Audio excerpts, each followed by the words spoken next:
નમસ્કાર વિદ્યાર્થી મિત્રો, આપ સર્વે મિત્રોનું સહૃદય હાર્દિક સ્વાગત છે આપણી પોતાની યુટ્યુબ ચેનલ એવી ગુરુ જ્ઞાન શાળાની અંદર.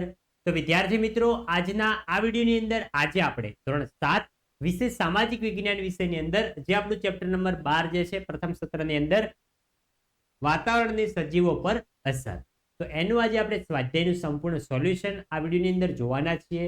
તો વિડીયોને તમારે છેલ્લે સુધી સ્કીપ કર્યા વગર પૂરેપૂરો જોવાનો છે. અને હા મિત્રો, જો તમે ચેનલ ઉપર નવા હોય ચેનલને અચૂકથી સબસ્ક્રાઇબ કરીને જજો અને નેક્સ્ટ તમારા બીજા મિત્રો સુધી પણ આ વિડીયોને અચૂકથી મોકલજો, જેથી કરીને તેમને પણ લાભ થાય. જોઈએ આપણું સ્વાધ્યાય. સૌપ્રથમ છે કે નીચેના પ્રશ્નના ઉત્તર એક વાક્યની અંદર આપણે આપવાના છે. એમાં પહેલા કે ક્ષોભ આવરણ વિષુવવૃત્ત પર કેટલા કિલોમીટર સુધી ફેલાયેલું છે? તો ક્ષોભ આવરણ વિષુવવૃત્ત પર આશરે 16 કિલોમીટર સુધી ફેલાયેલું છે. બીજો કે ઉષ્ણકટિબંધીય બારે માસ લીલા જંગલોમાં કયા કયા વૃક્ષો જોવા મળે છે? તો ઉષ્ણકટિબંધીય બારે માસ લીલા જંગલોમાં આપણને રોઝવુડ, અબનુસ, મેહગની, રબર વગેરે જેવા વૃક્ષો જોવા મળે છે. આ નામ તમે પહેલી વાર સાંભળ્યા છે, કારણ કે આપણે ગુજરાતની અંદર એવું કોઈ પણ વિસ્તાર નથી જેની અંદર બારે માસ વરસાદ પડતો હોય. આ જે છે એ મિત્રો જો આ કેરળ, મેઘાલય એ બાજુના વૃક્ષો છે. આગળ જોઈએ. આગળ છે ત્રીજો કે શંકુદ્રુમના જંગલોમાં કયા પ્રાણીઓ વધુ જોવા મળતા હોય છે? તો શંકુદ્રુમના જંગલોમાં વાંદરા, ધ્રુવીય એટલે કે સફેદ રેન્જ, કસ્તુરી મૃગ, યાક, વરુ વગેરે પ્રાણીઓ જોવા મળતા આપણને હોય છે. ચોથો છે જે કે રણ પ્રદેશના જંગલોમાં સતત ઉડતી રેતથી બચવા કેવો પોશાક લોકો પહેરતા હોય છે? તો રણ પ્રદેશના લોકો સતત ઉડતી રેતીથી બચવા માથે રૂમાલ કે પાંગડી બાંધે છે અને શરીરે ખુલતા વસ્ત્રો પહેરતા હોય છે. આગળ જોઈએ આપણે. આગળ છે પાંચમો કે નૈઋત્યના પવનો કોને કહેવાય છે? તો ઉનાળાના મોસમી પવનો નૈઋત્ય દિશામાંથી વાતા હોવાથી તેને નૈઋત્ય પવન કહેવામાં આવતા હોય છે. બીજો છે ટૂંક નોટ લખવાની છે આપણે. એમાં પહેલો કે સમશીતોષ્ણ ઘાસના મેદાન વિશે આપણે ટૂંકી માહિતી આપવાની છે. તો જોઈએ તો સમશીતોષ્ણ ઘાસના મેદાનો પૃથ્વીના સમ આબોહવા ધરાવતા ખંડોના મધ્ય ભાગમાં આવેલા છે. આ મેદાનોમાં ટૂંકું અને પૌષ્ટિક ઘાસ થાય છે. ગુજરાતમાં ભાવનગરના વેરાવળ અને કચ્છના બન્ની વિસ્તારમાં આ પ્રકારનું ઘાસ થાય છે, જેને મિત્રો બન્ની ઘાસ પણ કહેવામાં આવતું હોય છે. આ પ્રદેશમાં જંગલી ભેંસ, બાયનસ અને કાળિયાર જેવા પ્રાણીઓ આપણને જોવા મળતા હોય છે. બીજું છે કે ભૂમધ્ય સાગરના જંગલો કયા કયા છે? તો ભૂમધ્ય સાગરના કયા કયા નથી, પણ એને આપણે ટૂંક નોંધ લખવાની છે. તો ભૂમધ્ય સાગરના જંગલો ભૂમધ્ય સમુદ્રની આસપાસના પ્રદેશો જેવા કે યુરોપ ખંડના ભાગ તેમજ આફ્રિકા અને એશિયાના કેટલાક ભાગોમાં જોવા મળે છે. ભૂમધ્ય પ્રકારની આબોહવા વિશિષ્ટ પ્રકારની છે.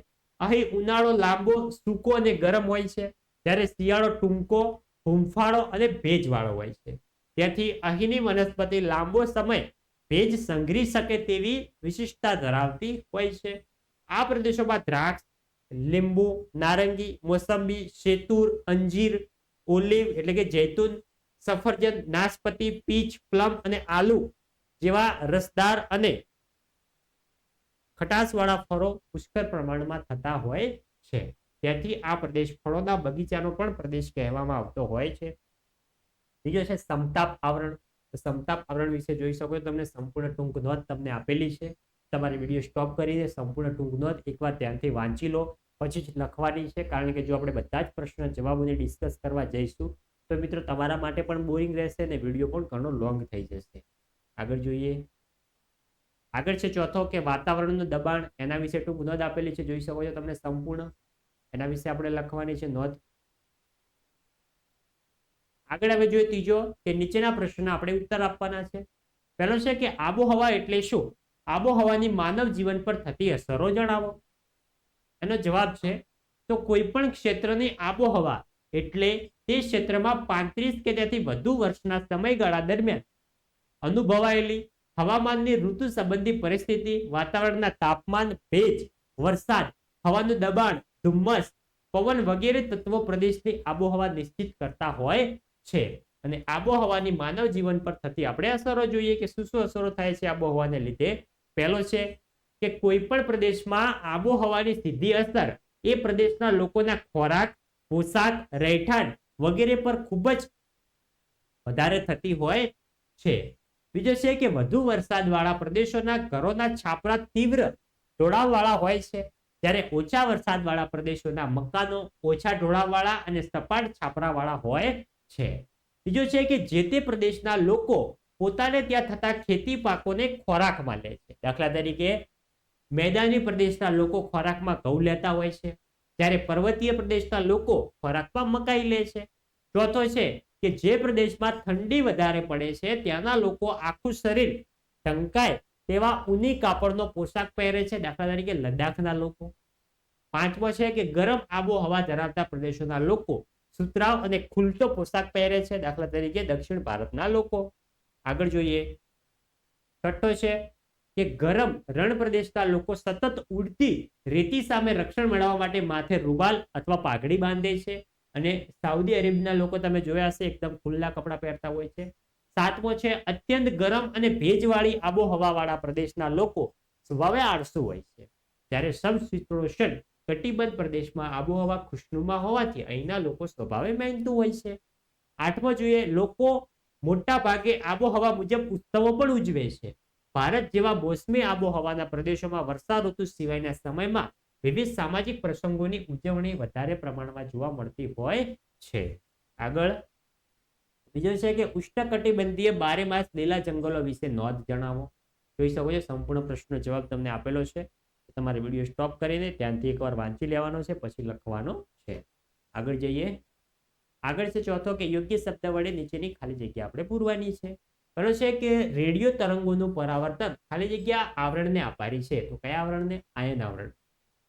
જોઈ શકો છો રેડિયો તરંગોનું પરાવર્તન આયન આવરણને આભારી છે. બીજો પશ્ચિમનો બકરી ખાલી જગ્યામાં જોવા મળે છે. પશ્ચિમનો બકરી, તો આ એક બકરીની જાત છે પશ્ચિમનો બકરી. એ મિત્રો કાશ્મીરમાં જોવા મળે છે. આગળ જઈએ. આગળ છે ચોથો કે ધ્રુવો તરફથી ધ્રુવ વૃત્તો તરફ વાતા ધ્રુવીય પવનો ખાલી જગ્યા હોય છે. તો કેવા હોય છે? અત્યંત ઠંડા હોય છે. તો વિદ્યાર્થી મિત્રો, આ હતો આપણો ધોરણ 7 વિષય સામાજિક વિજ્ઞાન વિષયની અંદર ચેપ્ટર નંબર 12 જે છે એનું સ્વાધ્યાયનું સંપૂર્ણ સોલ્યુશન. તો વિદ્યાર્થી મિત્રો, વિડીયો તમને સારો લાગ્યો હોય વિડીયોને લાઈક કરીને જજો. ચેનલ ઉપર નવા હોય તો ચેનલને પણ અચૂકથી સબસ્ક્રાઇબ કરીને જજો. મળીશું આવનાર વિડીયો સાથે. ત્યાં સુધી આવજો. જય હિન્દ, જય ભારત.